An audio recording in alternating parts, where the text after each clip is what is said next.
Olá, esse é o Expresso Educacional, podcast e videocast a partir sobre a história de São Paulo, vida educacional, sociedade e diário oficial. Sou Christian Snick, diretor na rede municipal, entre outras participações. A partir daqui é uma visão não somente de um profissional de educação, mas também de um membro da sociedade paulistana e brasileira. Venham conosco. Olá, aqui no Expresso Educacional, sempre trazendo temas da educação. Temos hoje um tema muito interessante, falar sobre a supervisão escolar, ou supervisão de ensino, conforme cada rede tem a sua questão. Conosco, temos aqui um supervisor escolar, que com muita trajetória na nossa rede municipal de educação de São Paulo, né? Jason, tudo bom? Tudo bem, Cris. Jason, antes de a gente poder iniciar, supervisão escolar é o fim da carreira de um profissional de educação? Jamais, eu não entendo como um fim de carreira, embora na nossa carreira é o final, né? É a última etapa da nossa carreira, mas eu entendo que ainda temos muito mais pela frente, né? É essa a tônica de hoje. Então, Jason, você é um supervisor escolar aqui da rede municipal de educação. A nossa rede é uma das poucas que tem um concurso efetivo para ser supervisor, né? Em outras redes, ou é indicação, ou é eleição, ou outras formas aí da pessoa chegar à supervisão, né? Conta um pouquinho da sua trajetória. Bom, eu comecei na educação no ano 2004, né? Vai fazer 20 anos agora. No serviço público no ano 2000, né? Já tenho 23 anos de caminhada aí, né? Eu entrei como professor de matemática, né? Sou licenciado em matemática e depois eu fiz outros concursos de coordenação na nossa rede, né? Porque eu também trabalhei em outras redes, como a rede estadual e também no ensino superior, mas eu começo como professor e aí depois eu faço concurso para coordenação pedagógica, embora aprovado na Prefeitura de São Paulo, não assumi esse cargo por questões pessoais mesmo, mas logo na sequência eu faço o concurso para diretor de escola e eu entro como diretor, ingresso como diretor em 2011 e na sequência faço concurso para supervisão e ingresso na supervisão no final de 2016 e início de 2017. Então estou aí há 20 anos de carreira na educação, com essa trajetória, e aí trabalhei em todas as etapas, né? Também isso é importante, na educação infantil, no ensino fundamental, no ensino médio, na educação de jovens e adultos e no ensino superior. Perfeito, ou seja, até chegar à supervisão, que muitos falam que é o final de uma carreira, você vivenciou diversas modalidades e níveis da educação. Mas você trouxe um dado interessante. Se a supervisão, em termos de carreira, é o último cargo efetivo, ou então no dia a dia das escolas a se ascender, você também ao mesmo tempo tem aí uma carreira no ensino superior. E aí vem uma questão: qual o papel de um supervisor escolar também enquanto profissional do ensino superior? O que isso influencia na formação dos novos profissionais? Interessante sua pergunta, Cris. Eu acredito que o fato de ter feito essa carreira, inclusive ter chegado na supervisão, vai me dando repertório para conseguir atuar nesse ensino superior, né? Vou fazer aqui um parênteses, eu trabalhei durante uns 4, 5 anos no curso de pós-graduação em gestão escolar numa instituição privada de São Paulo. Então, eu formava quem seriam os gestores, né? E é interessante porque todo esse meu repertório eu levo isso para a sala de aula, então eu consigo desenvolver um trabalho muito mais próximo do que é uma realidade. E isso era sentido pelos alunos, né? Pelos pós-graduandos ali, mas também pela instituição, porque nós não tínhamos à época outras pessoas que atuavam na educação básica e que tinham uma carreira como a minha, né? Então você tinha muitas pessoas ali que só trabalharam no ensino superior e que estavam formando profissionais para atuar na gestão, né, da educação básica. E eu já tinha experiência da educação básica, né, de escola, como professor, como diretor, e como supervisor, e estava ali atuando na formação dos profissionais que iriam vir oportunamente para a nossa rede no futuro, né, quem sabe. Com essa experiência que você tem, como a gente pode ter esses profissionais no momento do estágio? Você já chegou a pegar na época deles de estágio ou somente em outras disciplinas do ensino superior? Olha, eu fiz teve um semestre numa das faculdades que eu trabalhei, né, que eu fiz supervisão de estágio. Mas foi um semestre só, então foi uma experiência muito pontual, né? Não desenvolvi muito nessa área. Eu fiquei muito com orientação, então sempre orientação de trabalho de conclusão de curso, tanto na graduação como na pós-graduação, agora até mais recentemente. Então, em relação a estágio, eu não tenho muito repertório. Mesmo assim, você deve, nas conversas acadêmicas, tudo, percebe-se quantas vezes a academia e a escola do dia a dia, o chão de escola, tem muitos desafios ainda a enfrentar, né? Sim, a gente tem um gap aí, né? Porque até eu não gosto e não concordo, obviamente, com essa expressão, né? Uma coisa é a teoria, outra coisa é a prática, né? Muito pelo contrário, porque são indissociáveis, teoria e prática, mas a gente percebe que quando você atua apenas no ensino superior sem entender a realidade de uma escola, muitas das vezes esses profissionais que saem, né, e que vêm depois, né, atuar na educação básica, eles sentem um impacto aí por conta mesmo da prática, né? Essa prática é desafiadora, né? E não é a teoria, ela dá conta de muitas questões, mas você tem outras questões da prática que só na prática que você vai aprender, né? Como eu disse, né? Até na minha carreira eu disse muitas vezes, eu não estudei para ser diretor de escola, eu não estudei para ser supervisor, eu aprendi na prática, né? A partir de todo aquele repertório teórico também que eu tenho, claro, a gente leva isso junto. Você traz uma coisa importante. Você não foi formado para ser diretor de escola. Por mais que às vezes na pedagogia, até nas pedagogias um pouco mais anteriores, a gente tinha as antigas habilitações específicas para cada área. Muito menos para supervisão. E aí vem uma questão. Quanto as redes educacionais, seja municipal, estadual, até federal, não deveriam investir numa formação em serviço para quem atinge essas carreiras? Porque a pessoa hoje está na sala de aula, agora atinge o diretor, o coordenador ou o supervisor, né? E aí ela vai ter uma outra realidade, né? Não era necessário ter um programa de formação contínua nessas redes? Penso eu que seria interessante sim, né? O problema seria colocar talvez em caixinhas também, né? Eu vou formar um diretor em serviço a partir de que ponto de vista, né? Eu vou transformar ele num apertador de parafuso ali daquela escola. O que eu vou fazer com esse profissional? Né? Ele que é tipo de formação? Ou ele é de fato executor de novas políticas públicas? Exato, né? Assim, eu vou colocar ele também nesse processo de formação dentro de uma caixinha, quando na verdade a escola ela é muito mais dinâmica, né? A educação é muito mais dinâmica. Sim. Então, eu entendo que é necessário sim, mas a gente precisa pensar a partir de qual referencial. Posso dar alguns exemplos aqui para você. Nós, ao longo dessa minha trajetória aí, né, até vou fazer esse destaque, eu não sou pedagogo, isso é importante, porque tem pessoas que pensam que eu sou pedagogo, até porque eu também fui professor do curso de pedagogia durante 4, 5 anos aí, né? Bacana. A minha formação em matemática, depois eu fiz uma especialização em tecnologias na educação, depois mestrado em educação e doutorado em educação. Na linha de pesquisa tecnologias e área de concentração currículo. Então, eu sou especialista em currículo e tecnologias, né? Não sou pedagogo, né? A minha às vezes até por conta do meu repertório, as pessoas pensam que eu sou pedagogo. Às vezes até os meus próprios alunos pensam e eu falo, não sou pedagogo, né? A minha formação inicial é matemática e eu nunca sentei numa sala de aula do curso de pedagogia, mas atuei do outro lado com a formação dos professores. Eu entendo, Cris, que o que nós já fizemos, né? Falando do que nós já fizemos. Nós já trabalhamos na formação desses profissionais em serviço, mas indo naquele contexto, ouvindo os profissionais naquele contexto e desenhando uma formação para ele a partir daquele contexto. E não vindo com algo pronto. Isso é algo que eu aprendi ao longo da minha trajetória acadêmica, até por conta do programa onde eu estudei. Acho que vale uma referência aqui, né? Eu sou egresso de um programa de pós-graduação no qual Paulo Freire foi professor, né?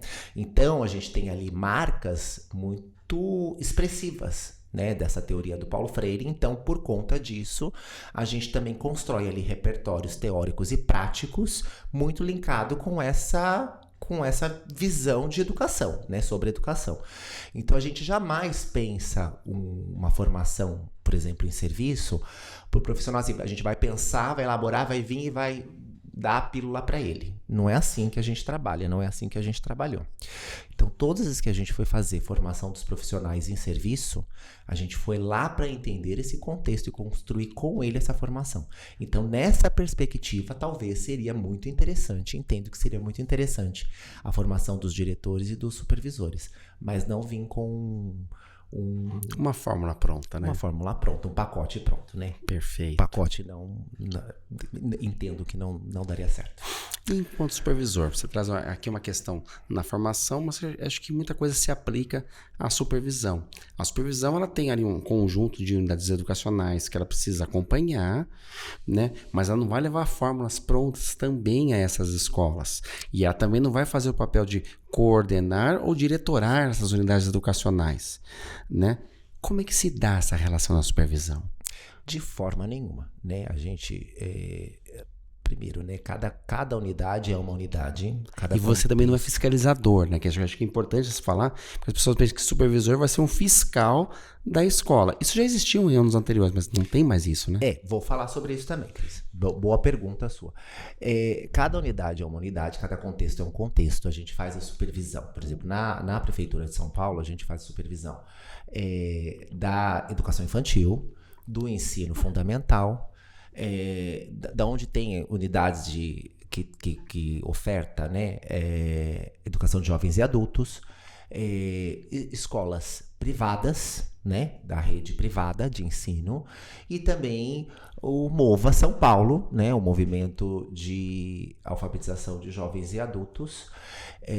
Então, a supervisão escolar, ela se dá em todos esses contextos, né? Em cada um com uma legislação, uma normativa, um arcabouço teórico e jurídico também que nos dá o suporte ali para fazer esse trabalho. Mas é importante destacar que, assim, a gente supervisiona a rede direta, né? As unidades diretas da Prefeitura de São Paulo e as unidades parceiras, né? Que são... o serviço é ofertado em regime de colaboração com a prefeitura, né, por meio de organizações sociais. Mas o trabalho da supervisão, embora eu entendo até, né, que em certa medida há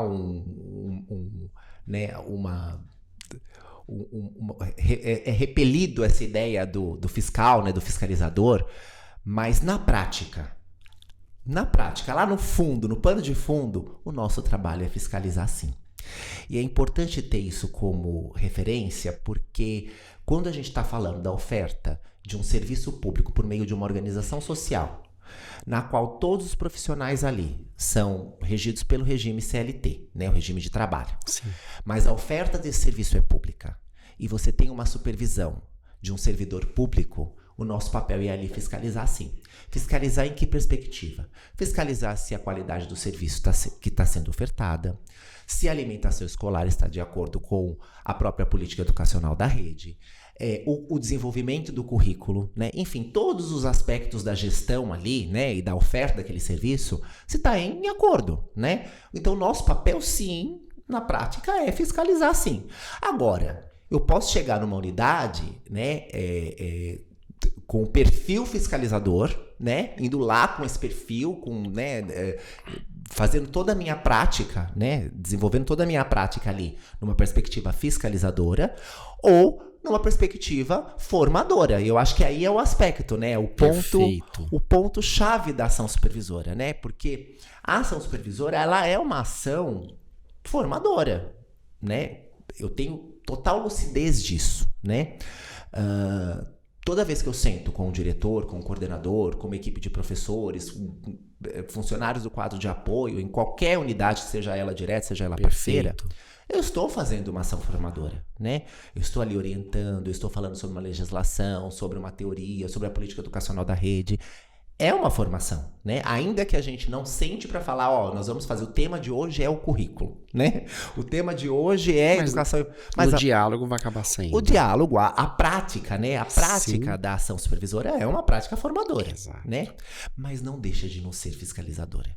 Porque eu tenho que zelar ali pelo direito dessa criança e pelo cumprimento de uma legislação. Né? E também pelos recursos públicos que estão ali envolvidos. Sobretudo, né? Os recursos financeiros, que é o dinheiro do contribuinte. A sociedade está pagando por aquilo e eu não posso negligenciar de forma nenhuma, né? Então, nesse sentido, eu estou sim fazendo uma fiscalização e tenho que apontar com toda a lucidez e é o exercício do meu cargo, da minha função, ir lá e apontar, ó, isso aqui não está de acordo, isso aqui precisa ser consertado, precisa ser reparado isso aqui.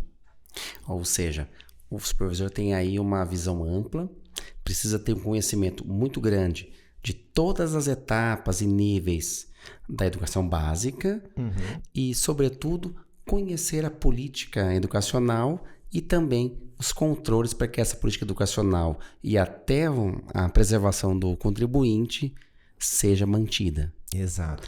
E aí você falou de formação, né? Que o supervisor ele é um formador. E quem forma o supervisor? Então, ou como deveria ser a formação deste supervisor? Numa rede que todos são efetivos, é uma carreira, né? A gente fala que aqui na Prefeitura de São Paulo nós temos 432 supervisores, esse número está mudando, mas nos momentos atuais, 432 supervisores efetivos, né? Um número pequeno para uma rede de 80 mil servidores, mas muito essencial, porque ele olha sobre os demais 80 mil.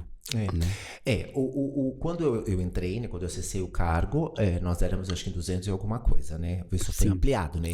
Eu vi essa ampliação, o que foi importante porque a gente de fato tem uma sobrecarga grande de trabalho por conta de toda a dimensão, todos os aspectos da ação supervisora, né? Se você quiser qualidade do trabalho, eu tenho que ter condições de oferecer essa qualidade, senão eu acabo fazendo ali, né, cumprindo tarefa e cumprindo aquilo que dando conta daquilo que eu tenho que entregar, né? Mas para conseguir fazer com tranquilidade, eu preciso ter essas condições. E essas condições, elas foram sendo cada vez mais desenhadas, melhores condições, né? Ao longo desse tempo que eu estou na supervisão, já faz aí de 6 para 7 anos. E agora, mais recentemente, né, até anunciado aí a possibilidade de ampliação desse quadro, que vai nos dar condições de melhorar e qualificar cada vez mais esse trabalho, né? Mas a formação dos professores em si, né? A gente não tem, né? Não é nossa atribuição fazer formação de professor, nem tão pouco, Cris, até do gestor, né? Isso não é uma atribuição, né? Isso, do ponto de vista institucional, isso é uma atribuição das diretorias pedagógicas das regionais. A nós fica aquele trabalho da ação supervisora, que aí sim pode ser, né, de cunho formador também, né? Deve, entendo eu, mas não é nossa atribuição. Agora, a formação também do supervisor, eu vejo que a nossa formação ela acontece mesmo no dia a dia, no cotidiano. E tem algo que eu acho que é muito potente, muito importante na ação supervisora. Entre nós, né, o grupo de supervisores, a gente se ajuda e vamos, em certa medida, um formando o outro, né? A gente vai se formando juntos, né? Uma formação colaborativa de grupo. Sim, e isso acontece muito tranquilamente na supervisão. Algo que eu não vi em outros cargos e outras estruturas que eu trabalhei, que eu atuei na minha carreira. A gente traz essa questão do supervisor enquanto formador, porque tem muitas redes que não tem, como a gente tem na Prefeitura de São Paulo, setores pedagógicos, ou seja, nas diretorias regionais de educação, até porque nós somos muito grandes aqui na cidade de São Paulo, seja direto secretaria e escolas, mas a gente verifica em algumas regiões, como Caraguatatuba e outras cidades, que o supervisor também ele acumula a função de formador. E aí eu te pergunto, uma estrutura como essa, respeitada, claro, as divergências e as situações de cada rede, ela acaba não ampliando ainda mais o trabalho do supervisor, no sentido que ele vai ter que fazer diversas funções num único cargo? Sim, Cris. Para você ter ideia, eu fiz, aí um parênteses importante aqui, eu fiz doutorado no Uruguai, né? Perfeito. Meu doutorado, apesar de ser numa instituição brasileira, né, e vinculado eu estava vinculado institucionalmente aqui no Brasil, mas a pesquisa foi desenvolvida num contexto internacional, no Uruguai. E lá, a época que eu desenvolvi esse trabalho em campo, que já vai fazer quase 10 anos, a população da capital do Uruguai, Montevidéu, era 1.300.000, 400.000 habitantes, né? Do país todo eram 3,5 milhões de habitantes. Nossa. Nós temos na Prefeitura de São Paulo, na nossa rede, 1.800.000 alunos para mais, né? O último dado que eu vi era 1.740.000, 1.760.000. Mais que a capital do Uruguai inteiro. Mais do que a capital do Uruguai inteira, né? Então você imagina, né? A gente tem aí dimensões assim absurdas, né? Eu lembro que até lá no Uruguai, quando eu falava com os professores das universidades que eu tive trabalho lá vinculado a 2 universidades também, né? Uma pública e uma privada. Eu falava sobre o Brasil, sobre os nossos números e tudo mais, eles falavam, não, o Brasil é um continente, o Brasil é um continente. E nesse continente você tem uma diversidade de redes de ensino, né? E aí você vai ter aí algumas cidades, né? Até eu tive a oportunidade de ter alunos que trabalhavam em outras redes, né? E você vê muito diverso. Cada rede é uma realidade, né? Eu entendo que a nossa, cada vez mais ao longo desses 20 anos, eu vejo que a gente tem avançado muito em termos de qualidade, em termos de organização. E que bom, né? Que a gente continue assim, sim, né? Porque isso vai ser bom para nós, bom para nossa cidade, bom para os nossos estudantes, né? Para os munícipes, enfim, né? Então, mas existe isso, né? E acumular essas atribuições é complicado. Quando eu comecei, né, na supervisão, pela quantidade de unidades educacionais que a gente tinha, a gente estava virando quase que um mini secretário de educação, né? Porque você tem que cuidar ali de um setor com muitas unidades e muitas pessoas, né? Muitos gestores, muitos professores, muitos funcionários. E por que eu estou falando isso? Porque eu já fiz um trabalho em São Bernardo, uma época, aí também já um pouco mais de 10 anos atrás, com formação de professores da rede. E lá nós tínhamos 80 escolas à época, na rede de São Bernardo. Nós, na supervisão, quando eu entrei, nós tínhamos quase 20 unidades cada supervisor. Então eu falei, olha, mais um pouco a gente vira secretário de educação, né? Exatamente. Em termos de número. E não dá, porque, né? Como que você pode dar conta, você, uma única pessoa, dar conta de tudo isso, né? É muita coisa para conseguir fazer um trabalho com qualidade. Então, eu vejo que deve até prejudicar o trabalho da supervisão, esse acúmulo nessas redes, né? Deve ser, entendo eu, que talvez prejudicial. Perfeito. E aí você me traz uma questão importante. Esses acúmulos que às vezes existem em outras redes, a nossa já teve, e acúmulo que a gente diz aqui na nossa rede é o número excessivo de unidades educacionais para fazer de fato o acompanhamento que cada unidade merece e precisa, né? Sobretudo pelas diversidades. Você tem rede parceira, você tem rede direta, você tem rede particular, você tem projetos como o MOVA, São Paulo, entre outros, que são várias particularidades que vão ali fora as demais tarefas da supervisão. E é isso que eu te pergunto. Muitos falam, os supervisores só acompanham as unidades escolares ou unidades educacionais. Mas vocês também têm outras atribuições nas diretorias de educação. Quais são essas outras? São muitas. São muitas. E assim, uma delas, que eu acho que inclusive toma muito tempo, é a questão dos processos administrativos, né? A gente tem dentro da estrutura como diz, né, os ditos PAs, que são os processos administrativos, que a supervisão tem que dar conta, né? A gente que preside, que apura, enfim. Sobretudo quando envolve gestão de escolas, né? A gestão das escolas. E isso nos toma muito tempo, dependendo da complexidade de um processo. Às vezes você vai ali 1 mês, 2 meses, até mais de trabalho para conseguir dar conta de vencer aquilo, com oitivas, com enfim. E o prazo é curto, né? Também, né? O prazo é curto, né? Você tem pela legislação o prazo ele é suprimido, mas a gente, dependendo da complexidade do processo, você tem que pedir prorrogação desse prazo para conseguir até dar conta, né? Você precisa convocar ali várias pessoas para uma oitiva, por exemplo, vários profissionais para uma oitiva. E isso vai demandar tempo, né? E aí você tem análise do próprio, dos elementos, né, que essas oitivas vão trazendo, enfim. Sim. É um trabalho, eu entendo que que é uma carga para nós a mais de trabalho, né? Oitiva, né, gente, são as reuniões em que a pessoa é convocada para prestar esclarecimentos, depoimentos sobre uma situação específica. Sobre uma situação específica de investigação sobre algum problema que aconteceu. Né? E esse problema pode ser diverso, né? N problemas aí.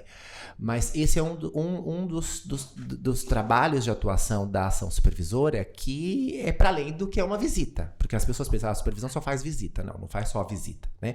Por exemplo, no início de ano, nós temos que analisar e dar parecer em vários documentos da escola. Exato. Né? O calendário escolar, o projeto político-pedagógico, os planos de trabalhos dos programas da secretaria, enfim, os planos de formação, os projetos especiais de ação, que são os PEAs, que também é uma formação, né, da rede, dentro da rede direta, das unidades diretas, enfim. Então, a quantidade de trabalho burocrático que a gente tem também é substantiva, né? Quando a gente pensa todo o que envolve toda a ação supervisora, né? Porque eu não vou só na escola, faço uma visita naquela unidade, vou embora, acabou meu trabalho. Não é assim, né? O trabalho ele continua e a ação supervisora ela é em continuidade. Então você tem, por exemplo, hoje eu estou com vários casos acompanhando em várias escolas, respondendo ali ou orientando diretores, gestores, as equipes, que é um trabalho que não se esgota apenas, às vezes, numa única ação, né? É um processo, né? Então... E é para isso tudo, vocês têm alguma assessoria ou é algum grupo de supervisão? Chegou o serviço, é para nós, vamos dar um jeito, sobrou só para nós. Não, dentro das diretorias regionais, a gente vai ter aí as assessorias, né, que são da própria diretoria. Então, por exemplo, eu preciso de uma informação mais técnica jurídica, eu posso consultar o assessor jurídico da diretoria. Eu preciso de uma informação mais técnica sobre bens patrimoniais, eu posso consultar o setor. O setor específico.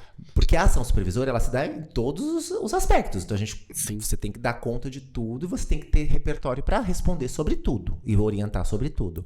Então, por exemplo, tem assuntos que eu consigo me desenvolver bem porque eu também fui diretor de escola. Então, eu fazia, então hoje eu estou orientando sobre uma coisa que eu fazia. Né? Aí você diz que ser coordenador, ou ser diretor, ou ser um dos dois, ou até ambos, isso ajuda na ação supervisora. Muito, muito. Sobretudo, ter passado pela direção. Perfeito. Do ponto de vista administrativo, né?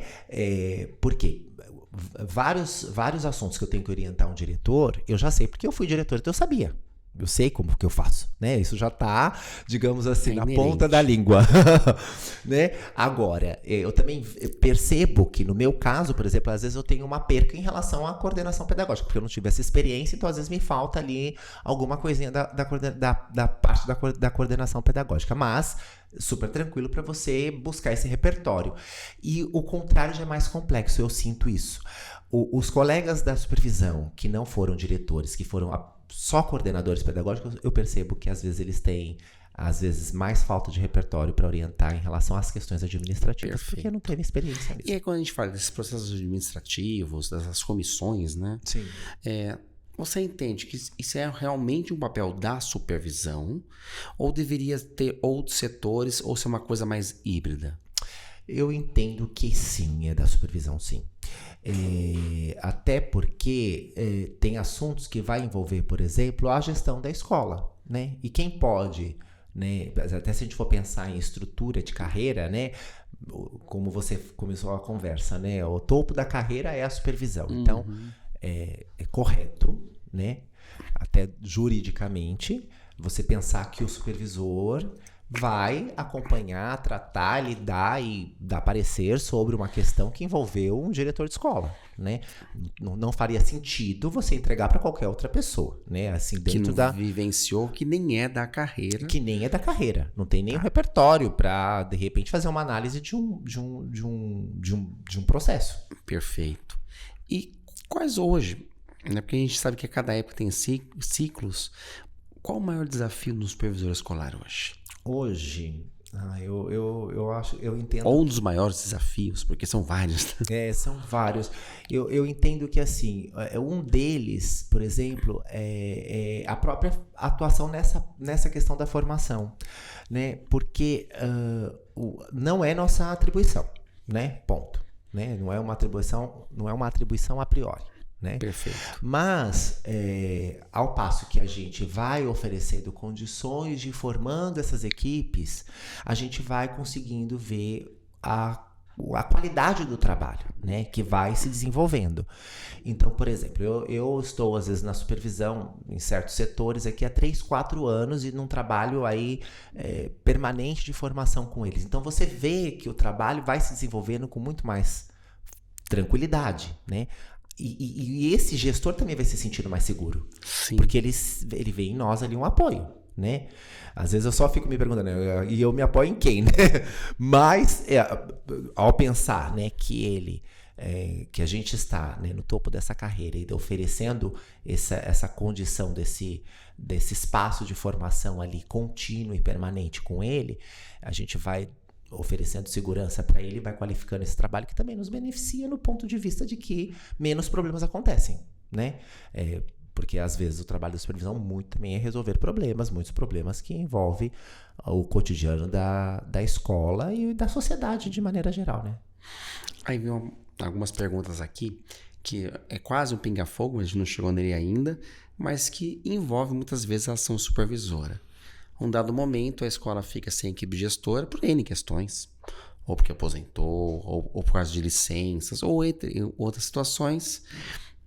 E aí existe aquilo que se fala, o supervisor assumir a escola. Existe isso? No limite, sim.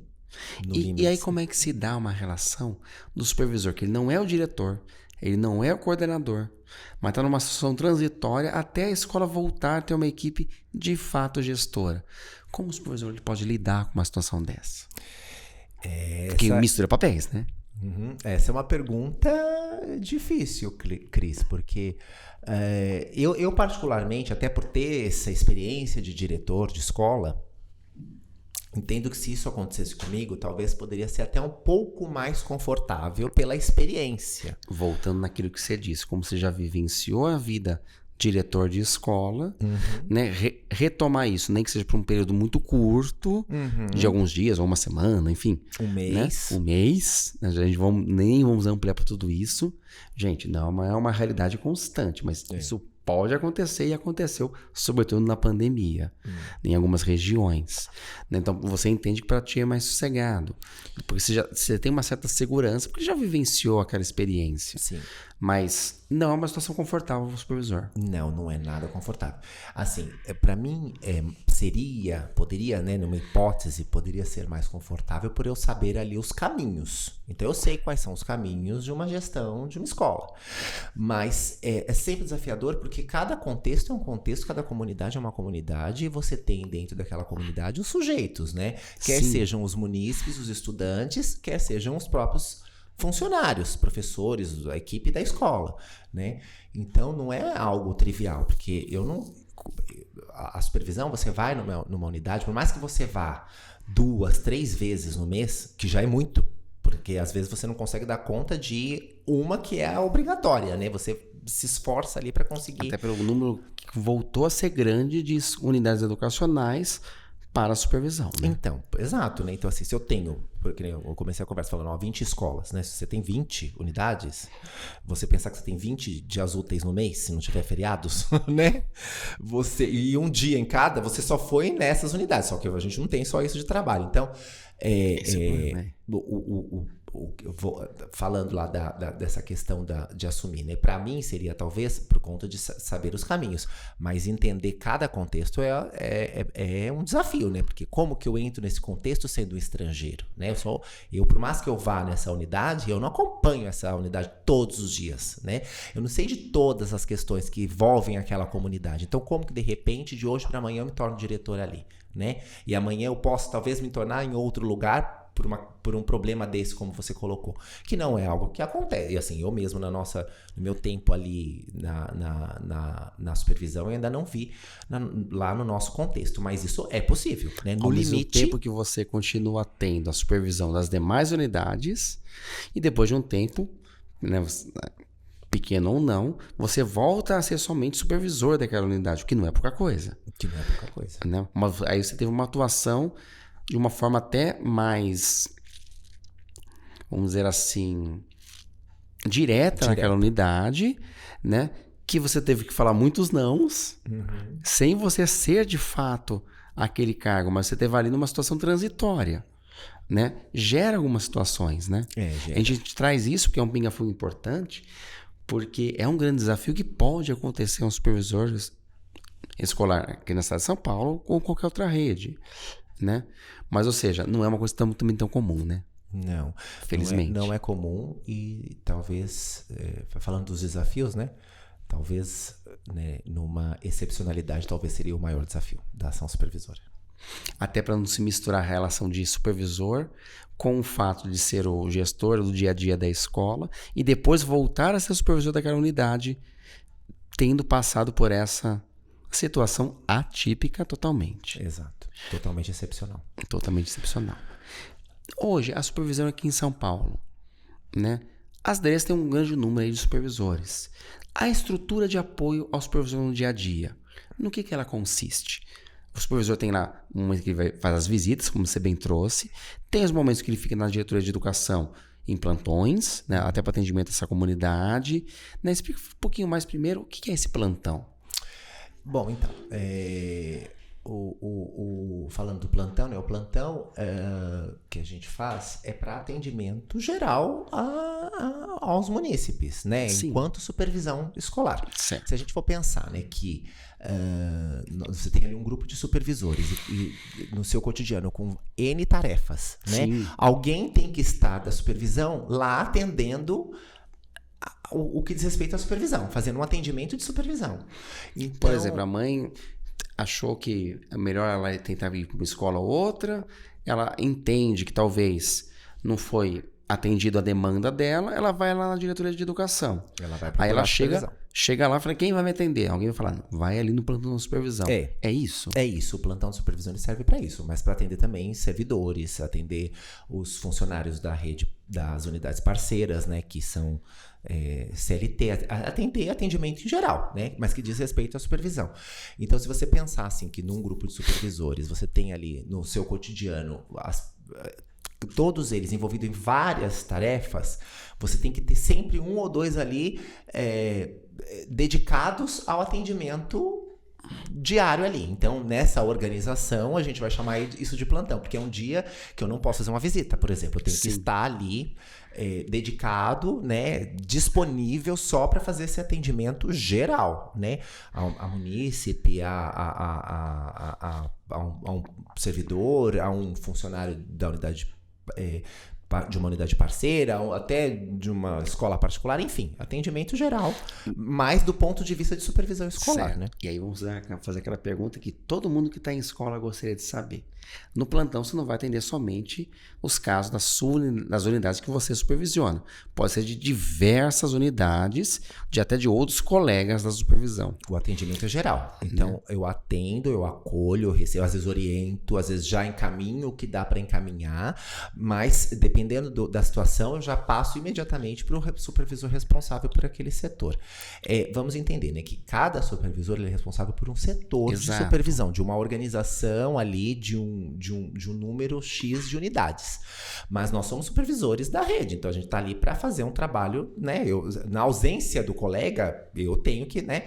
Então, eu atendo, acolho, às vezes encaminho, mas também faço direciono para aquele supervisor que é o responsável pelo acompanhamento daquela unidade, né? O acompanhamento periódico. Então, é ele que vai olhar o que está acontecendo, ele que vai investigar o que está acontecendo, vai levantar os problemas ali, as questões, e vai dar o encaminhamento necessário, né? Ou seja, o supervisor tem o seu setor, tem as visitas que faz às unidades desse setor, tem as comissões e os processos administrativos nas diretorias de educação, tem o plantão, né? E aí tem também a reunião da supervisão, né? Que aí a gente faz, sim, que é um momento também nosso de encontro, até para formação, né? Como que a gente se forma junto, né? Também não só no dia a dia, no cotidiano, mas também nesses momentos, que é um momento também institucional nosso, né? Para que a gente se encontre, para que a gente coloque as questões, para que a gente para que a gente aprenda junto, para que a gente tenha, de repente, traz alguma temática de formação, compartilhe as questões da supervisão ali naquele momento.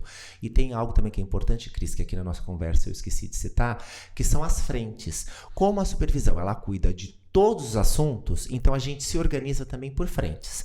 Então, por exemplo, você tem 3, 4 supervisores dedicados a uma frente lá que a gente vai chamar do ensino fundamental. Então, todos os assuntos relacionados ao ensino fundamental são esses 3, 4 que vão acompanhar. Aí você tem a frente da educação infantil, a frente do MOVA, a frente da educação de jovens e adultos, a frente das parcerias, a frente da educação integral, a frente... Percebe? Você tem quais frentes atualmente? Todos os assuntos são nossos. Sim. Então, nessas reuniões, por exemplo, que são ou semanais ou quinzenais, depende até das demandas, das possibilidades, né? Também é o momento desses supervisores que cuidam das frentes compartilhar ali com os demais colegas as questões da sua frente, né? Curiosamente, na supervisão escolar, eu sempre atuei na frente de parcerias. Eu nunca atuei em outras frentes, mas colaboro com outras, claro, né? Esse ano mesmo estou fazendo aí uma colaboração junto com o pessoal dos direitos humanos. Bacana. E aí vamos entender que nessa frente dos direitos humanos tem várias temáticas ali envolvidas. Sim. Questão racial, questão da diversidade, questão dos alunos com vulnerabilidades, exato. Então, eu sempre fiquei responsável pela frente de parcerias, mas eu também colaboro em outras. E isso acontece conforme os interesses e os momentos também. Perfeito. Vamos agora para o nosso pinga-fogo. Vamos lá. Tá? Ele é uma pergunta rápida e uma resposta rápida. Um autor da área de educação. Paulo Freire. Internacional. Michael Apple. Perfeito. Um livro que você gostaria de recomendar em educação? Em educação. Michael Apple, Currículo e Ideologia. É um livro que eu tenho falado muito nesses últimos tempos. Fora da área de educação? Fora da área de educação... Ih, Cris, você me pegou, hein? Porque assim, eu só leio praticamente da educação. A gente poderia pegar aí uma autora interessante, que eu gosto muito de literatura. Sei lá, podemos pegar Machado de Assis, por exemplo. Um dos meus preferidos, inclusive. Uma outra pergunta para ti. Um sonho pessoal seu, ainda não realizado. Um sonho não realizado? Olha, uma das coisas que eu sempre quis fazer era viajar ao mundo, né? Então eu tô nesse caminho, né? Mas falta muito. Então meu sonho talvez é completar. Completar esse mundo. Perfeito. Um desafio já realizado. O doutorado. Para mim era um desafio, né? Assim, até porque, Cris, até vou voltar um pouquinho, né? Perfeito. Eu tinha, né? Desde criança, assim, eu queria, né? Fazer faculdade. Fazer faculdade para mim era como que quase que um sonho, né? Assim, eu quero fazer faculdade, quero me formar, quero ser profissional. Você viveu na infância em qual região? Sempre na Zona Norte. Certo. Eu nasci na Zona Norte de São Paulo e morei na Zona Norte desde criança. Meus pais moram lá, em casa própria, tudo. E eu também moro, né, Mesmo depois, quando eu saio da casa deles, eu continuo na Zona Norte por enquanto, né? Mas sempre ficamos ali, o nosso lugar, o nosso local de caminhada, desde criança, era sempre a região norte e oeste, porque a gente mora aqui na beirinha, né, da norte, né? Vizinho da Barra Funda, da Lapa. Então, quando eu era criança, a gente ia brincar no Parque da Água Branca, né? Ou no Horto Florestal, na Zona Norte. Então, a gente, todos os sábados, íamos almoçar num restaurante ali onde hoje é o Shopping Bourbon, né? No shopping. Então, isso era o meu lugar de trânsito. Aí o pessoal mais antigo, onde era o antigo shopping center Matarazzo. Matarazzo, isso. Então, assim, a gente sempre viveu nesse lugarzinho, né? Então, aí quando eu vou fazer faculdade, vou estudar na PUC. Então, né? Então, tô sempre aqui nesse miolo, né? Trabalhando sempre por aqui também. Em alguns momentos tive, né? Fui dar uns saltos aí em alguns lugares, mas o local sempre de vida, de trabalho, de estudo, sempre foi aqui região norte, né? E um pouquinho aqui da oeste. Então, seu grande sonho era o doutorado. Eu acho que talvez um desafio, né? O sonho do desafio talvez fosse o doutorado. E atingido. Consegui. O pós-doc? Por enquanto. Pós-doc, em 2019... Eu já estava, né, me articulando para fazer esse pós-doutorado e eu tinha isso comigo, né, de fazer fora, né? Eu fiz o doutorado da pesquisa, eu desenvolvi no Uruguai, mas eu tinha o interesse de fazer o pós-doutorado aí num outro continente. E aí eu fiz essas movimentações e tudo, e entrou a pandemia. E aí a pandemia me obrigou a ficar dentro de casa, olhando pela janela. Segurou você. Trabalhando dentro de casa, né? A minha casa virou, né? O escritório e olhando pela janela. Então, isso para mim foi um prejuízo, né? Acho que para todo mundo, né? Foi um prejuízo a pandemia, mas do ponto de vista da minha até pessoal, uma das coisas de carreira foi que me prejudicou fazer o pós-doutorado ali do jeito que eu queria fazer. Então, hoje, agora, né, que estamos voltando, então agora estou voltando de novo a mobilizar isso tudo, pensar isso tudo, mas a minha ideia é ir fazer fora e até para ter essa experiência também, né, que é uma outra experiência. Perfeito. Gente, foi uma conversa muito bacana. Jason, agradeço muitíssimo a sua presença, né? A gente sabe do seu papel aqui na Rede Municipal de Educação, em outros momentos que você estava, em outras frentes aqui na nossa rede. Te agradeço muitíssimo. Quebra o protocolo de sair um pouquinho do microfone, mas é importante, né? Ficamos por aqui no nosso programa e acompanhe a gente em nossas redes sociais. O programa sempre é gravado aqui no estúdio EP76, aqui na Casa Verde. Venham conhecer esse espaço, venham conhecer também a potencialidade e fique conosco. Jason, suas palavras finais. Olha, Cris, eu agradeço muito pelo convite, pela oportunidade aqui de uma conversa tão gostosa, prazerosa nessa tarde, né? Sobre educação, né? Que é a minha vida. Sim. Sempre foi. Engraçado, quando eu era criança, eu brincava de escolinha. Olha. Eu já estava fadado a isso, né? Então, assim, o meu futuro seria esse, né? E era a minha brincadeira preferida. E a minha irmã, né? E os meus primos ali, vizinhos, eram obrigados a ser meus alunos nessa escolinha, nessa minha escolinha. E essa escolinha ficou para a vida. Então, eu agradeço por essa oportunidade, Cris, e por esse respeito, essa consideração ao meu trabalho.